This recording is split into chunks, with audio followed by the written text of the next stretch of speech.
Welcome to this podcast.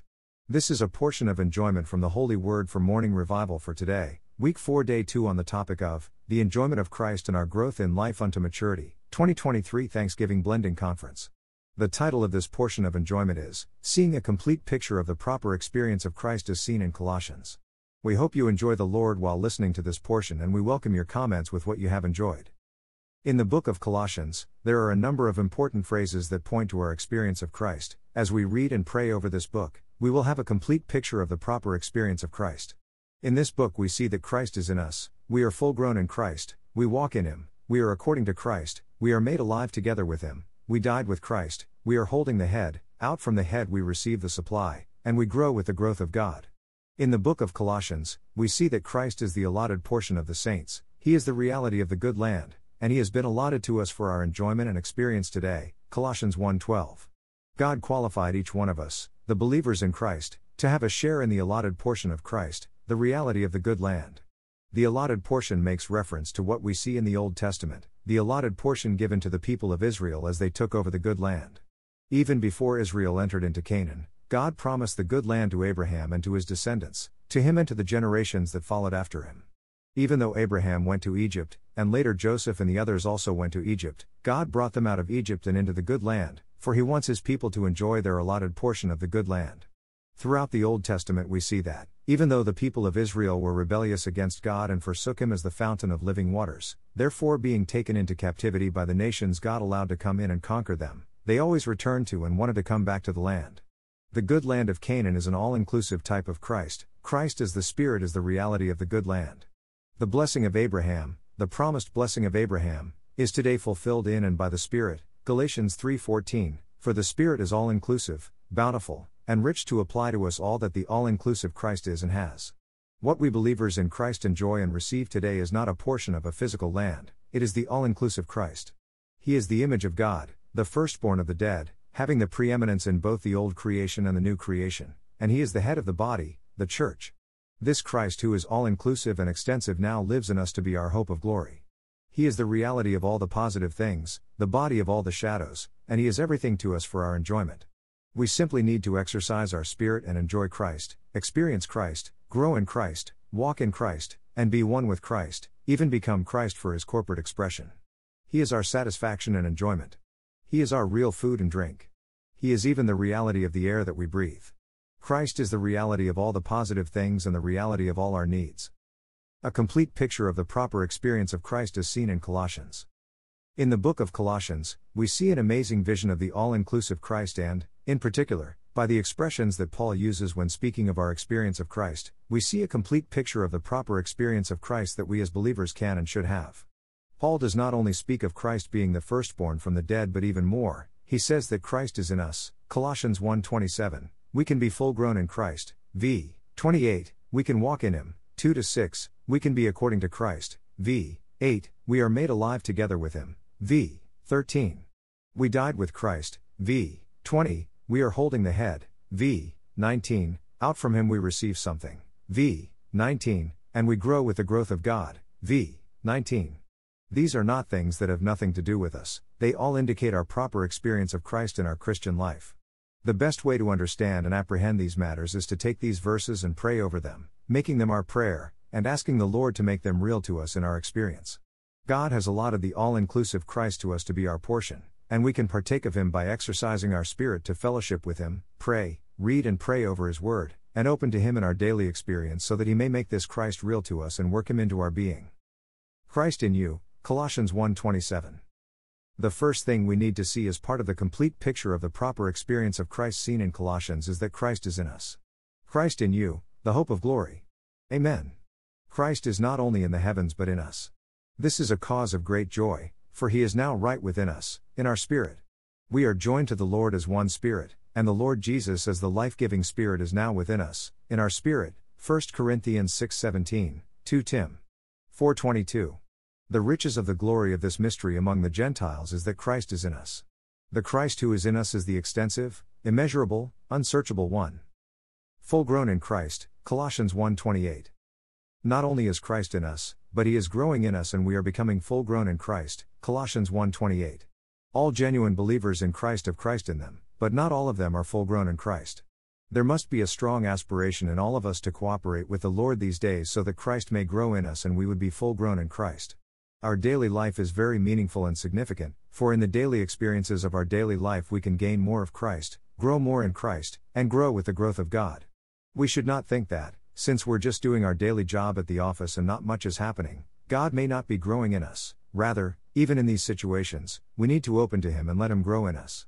We may be a mother with a 2-year-old at home, and waking up during the night is a regular occurrence. Even in such a situation we can call on the Lord and He can grow a little bit more in us. We should not be envious of those who serve the Lord full-time or the young ones on the campus, who seem to have more opportunities to speak Christ to others. In all our situations we can gain something of Christ. No matter where we are, we can grow in Christ until we're full grown in Him. And we can pray and present the saints to the Lord full grown in Christ. Walk in Him, Colossians 2:6. As therefore we have received Christ, Jesus the Lord, we can walk in Him, Colossians 2:6. Verse 7 says that we have been rooted in Christ and we're being built up in Him, and here in v:6, we are told to walk in Him. If we are rooted in Christ, how can we walk in Him? The secret is to be rooted in Christ. When we send our roots deep down in Christ by spending time to enjoy Him and absorb Him, Christ will do the walking. We simply remain in Christ and He does the walking. We participate in God's move simply by being rooted in Christ.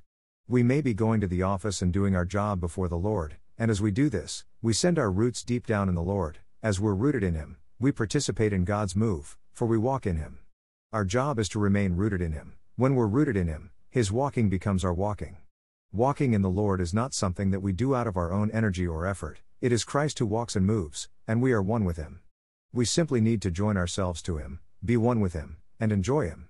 As we enjoy Him, we walk in Him, and we are one with Him in His move. Lord Jesus, we want to be rooted in You and walk in You. We just want to remain in You, sending our roots deep down into Christ as the rich soil to absorb the riches of Christ. Amen. Lord, bountifully supply us with what You are. Keep us enjoying You. Keep us joined to You as we do this and that throughout the day. May Your walking and moving become our walking and moving. Oh, what a privilege for us to be one with Christ and be rooted in Him so that we may walk in Him. According to Christ, Colossians 2:8. Our proper and complete experience of Christ includes us being according to Christ, v:8. Christ is the governing principle of our life. Christ is the only measure of all concepts that is acceptable to God. If we do or say something that is not according to Christ, God is not interested in this. He's not interested in our human effort or struggle. He wants us to be according to Christ. Everything we do, everything we say, and everything about us needs to be according to Christ. We are organically joined to Him, we are one with Him in spirit, and we need to be according to Christ in all things. May nothing carry us off as spoil from Christ through his philosophy and empty deceit, according to the tradition of men, according to the elements of the world and not according to Christ. There are so many things that are good, especially in the philosophies of men, the elements of the world, and the traditions of men. However, they are not Christ, nor are they according to Christ. Every good thing in the world and even in the Bible can be used by Satan to frustrate us from enjoying Christ. Culture, religion, and philosophy with all their good aspects can be used by Satan to distract us from enjoying and experiencing Christ.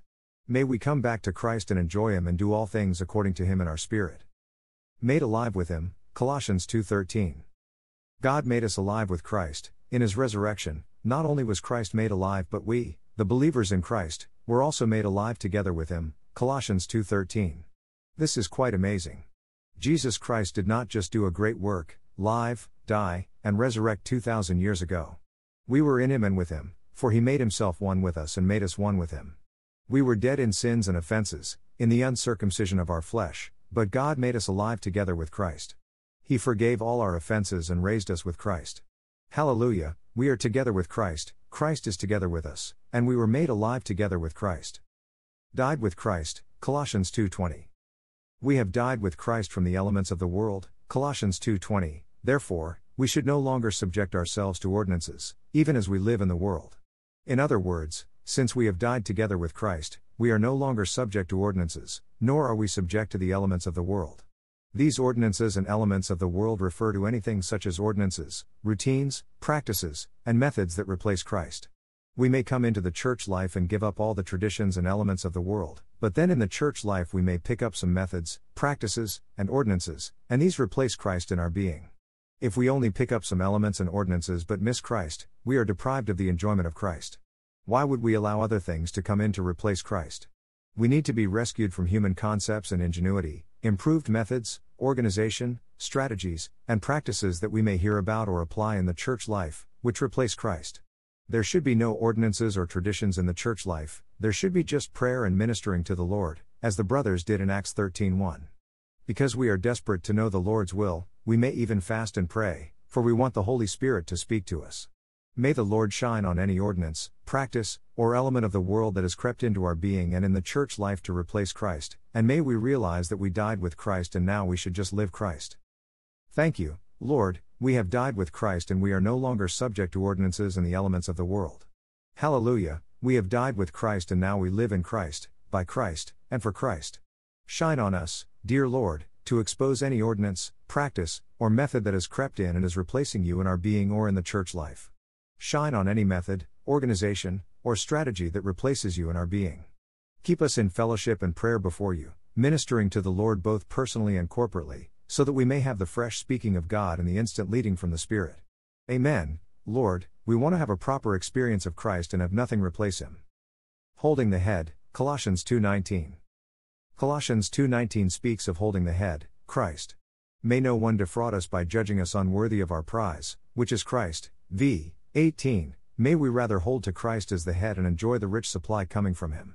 We may think we're unworthy, but Christ made us worthy. Because of Christ, we are worthy, for God qualified us for a share of the allotted portion of Christ. Some today may speak things to cause others to feel unworthy of enjoying Christ, and many Christians think they have no right to come and enjoy the all-inclusive Christ.